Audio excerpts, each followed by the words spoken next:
किस्त नंबर 4 दोस्तों, शुरू करने से पहले चैनल को लाजमी सब्सक्राइब कर लें। मुझे देखकर बोली, अब तो तुम ईद का चांद हो गए हो, कभी हमें जलवा दिखाओ। और मुझे उस जगह जगह देखने लगी। बोली, उस दिन के बाद आज मिले हो, तुमने तो जानदार साने पाल रखा है। किसकी याद में खड़ा किया हुआ था? बोली, लगता है मुझे याद कर रहे थे, अब भी करते हो। मैंने तो तुमको इस दिन खुली ऑफर दी थी, लेकिन तुम ही शर्मा गए थे। ये सारी बातें वो बोले जा रही थी। मैं बोला, शर्म नहीं आती? अपना तो मना काला किया, साथ मुझे भी सरदार के पास फंसा दिया। बोली, तुमने ही हमें पकड़ा था, भूल गए?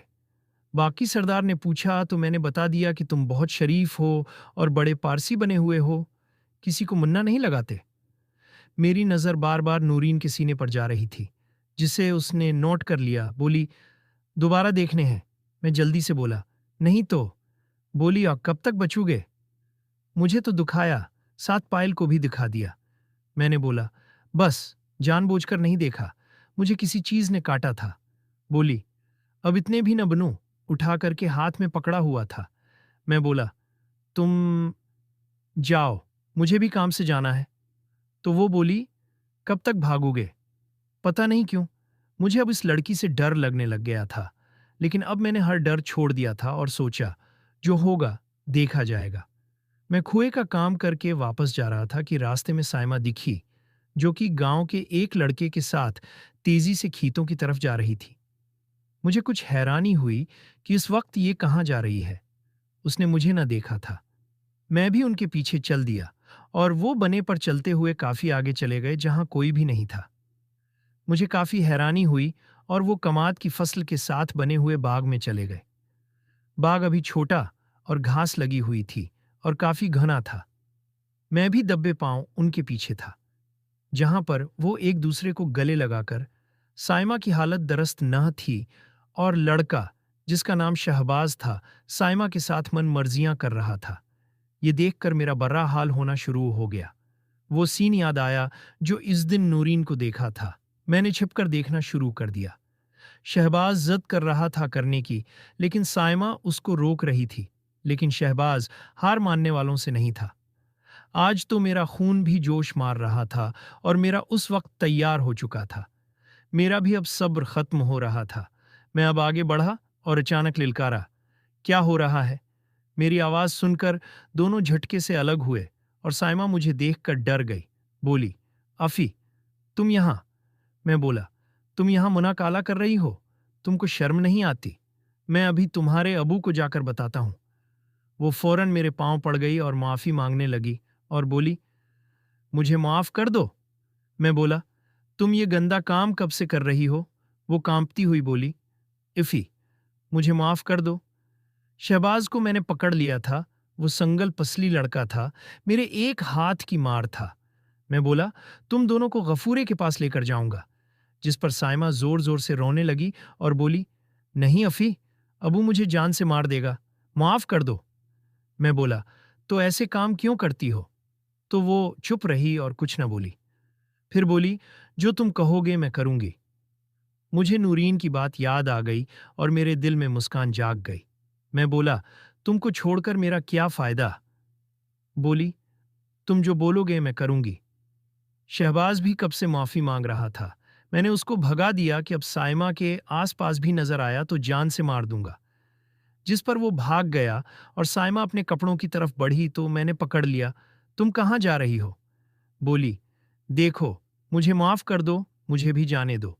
लेकिन मैंने बोला, जाओ, मैं तुम्हारे अबू को बता दूंगा। बोली, क्यों मुझे मरवाने पर तले हुए हो? मैंने कहा, जब इतनी दूर इस लड़के के साथ आई थी तब कोई मरने की फिक्र न थी तुम्हें। तो वो चुप सी हो गई, फिर कांपते हुए बोली, मैं उससे प्यार करती थी, इसलिए उसके साथ आई थी।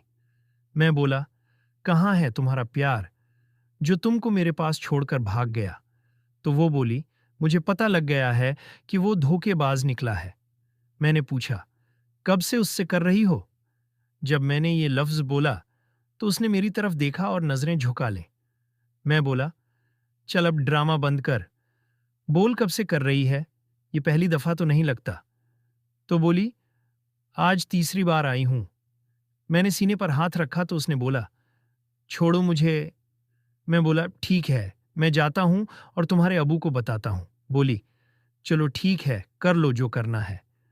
मतलब मुझे इजाज़त मिल गई। मुझे यकीन नहीं था कि ये इतनी आसानी से मान जाएगी। उसका कद 5 फुट था। मैंने उसको पकड़कर अपने सीने से लगा लिया। मेरा अभी पहली बार था, 2 बार सिर्फ देखा ही था, लेकिन मुझे नूरीन का लम्स याद आया। मैंने झुककर उसने अपना मुन्ना इधर-उधर करना शुरू कर दिया। मैं बोला, अच्छा तो फिर मैं जाऊं तेरे अबू को बताने? तो बोली, अच्छा ठीक है, और फिर खुद ही मेरा साथ देने लगी। इस ओपन जगह पर खतरा था। ऊपर से अभी मैं इनाड़ी ही था, लेकिन इतना तो पता ही था। मैंने बहुत कोशिश की, लेकिन मुझसे नहीं जा रहा था। कभी इधर जाता और कभी उधर। मुझे गुस्सा चढ़ रहा था। मैंने उसने इतनी जोर से आवाज की कि मैं घबरा गया, क्योंकि इसने चीख ही इतनी जोर से मारी थी। बोली, ऐसे करता है कोई? मैं बोला, मेरा पहली बार था, मुझे नहीं पता था। वो हैरत से, क्या ये तुम्हारा पहली बार है? मैं बोला, हाँ, मेरा पहली बार है। तो बोली, आराम से करते हैं। लेकिन मुझ पर तो जुनून सवार था। वो मुझसे छुड़ाने की कोशिश करती रही। मुझे तो एक जुनून सवार हो चुका था। मुझे ऐसा सुकून कभी नहीं आया था। कुछ देर बाद में पूरा हो गया, और कुछ पलों बाद मुझे होश आया। उठा तो देखा साइमा बेहोश हो चुकी थी। मेरी तो हुआ टाइट हो गई, और कुछ समझ नहीं आ रहा था कि अचानक साइमा चीख मारते हुए होश में आ गई और जोर-जोर से रोने लग गई। अब जबकि मेरा निशा या जुनून खत्म हुआ, तो मुझे एहसास हुआ कि ये मैंने क्या कर दिया। मैंने उसको चुप करवाने की कोशिश की, तो उसने मुझे अपने हाथों से दूर धकेल दिया। बोली, जानवर कहीं के, दफा हो जा, वरना मैं तुमको कत्ल कर दूंगी। ऐसे भी कोई करता है? उसने उठने की कोशिश की तो गिर गई। मुझे कुछ समझ ही नहीं आ रहा था कि क्या करूं, और खुद को खड़ा कोस रहा था, लेकिन खुद को कंट्रोल किया, जो कि मेरी सबसे बड़ी खूबी थी कि मैं खुद को हर हाल में काबू कर सकता था, और दिमाग ने काम करना शुरू कर दिया। अब उसको इस हाल में छोड़ तो नहीं सकता था। सबसे पहले उधर-उधर देखा, कोई नहीं था, और फिर सबसे पहले अपना हौलिया दरस्त किया, और उसका हौलिया भी दरस्त किया। तो वो रोने लग गई और बोली, ऐसा क्यों किया? मैंने उससे माफ़ी मांगी कि मेरा पहली दफ़ा था, इसलिए मुझे नहीं पता था, और बोला, इस तरह शोर करोगी तो कोई आ जाएगा और तुम्हारी इज्जत ही खराब होगी। तो वो चुप हो गई। बोली, बहुत दर्द हो रहा है। मुझे समझ नहीं आ रहा था कि क्या करूं। मैं बोला, तुम इधर ही रखो, मैं आता हूं। फिर मैं बाग से बाहर निकला और साथ ही नहर बह रही थी। वहां गया। उधर उधर काफी तलाश के बाद मुझे एक टूटा हुआ घड़ा मिला, जिसमें मैंने नहर से पानी लिया और वापस साइमा के पास चला गया। साइमा वैसे ही लेटी हुई थी और रो रही थी। मैंने पहले उसको पानी पिलाया, फिर नहर के ठंडे पानी में अपनी बुनियान भगो दी और उसके वजूद से कुछ देर पहले हुई गंदगी साफ की। वो रोते हुए बोली, तुमने मेरे साथ किया कर दिया है। मैं जो पहले ही बहुत शर्मिंदा था और मेरा सारा जोश जाग की तरह बैठ चुका था, अब होश में आ चुका था। खैर, उसका हौलिया दुरुस्त किया और उसको चलाने की कोशिश की, तो बहुत मुश्किल से वो चलने लगी, लेकिन पूरी तरह टांगें खोलकर। मैंने फिर दिमाग लगाया। इस तरह से तो गांव में जाते ही लोग सवाल शुरू कर देंगे, और किसी को शक हो गया तो मेरी जान तो गई।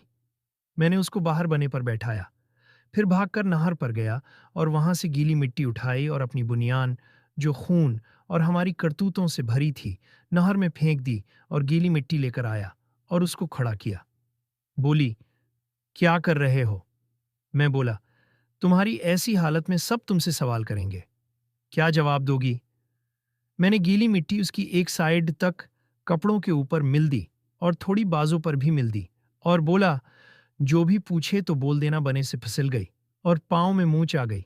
बने के किनारे पत्थर पड़े थे तो गिरने से चोट लग गई। मैं अब अंदर से पूरी तरह डर रहा था, लेकिन उसको दुखा नहीं रहा था कि मैं बहुत डरा हुआ हूं।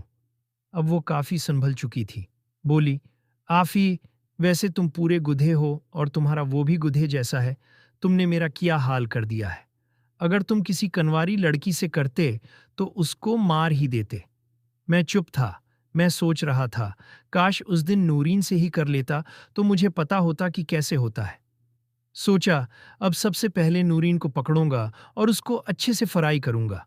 वो तो मेरे दोस्तों, अगली किस्त देखने के लिए चैनल को लाजमी सब्सक्राइब कर लें और साथ में बेल आइकन को भी दबा दें ताकि नई किस्त का नोटिफिकेशन आपको फौरन मिल जाए। दोस्तों, किसी भी किस्म की कहानियाँ या फिर ये कहानी कटिंग के बगैर घर की या बाहर की मुकम्मल कहानियाँ खरीदने के लिए उस नंबर पर व्हाट्सएप पर राबिता करें। हमारे पास लातादाद हर तरह की कहानियाँ, नॉवेल्स मौजूद हैं। आपको बहुत सी स्टोरीज बहुत अच्छे रेट में मिल जाएंगी।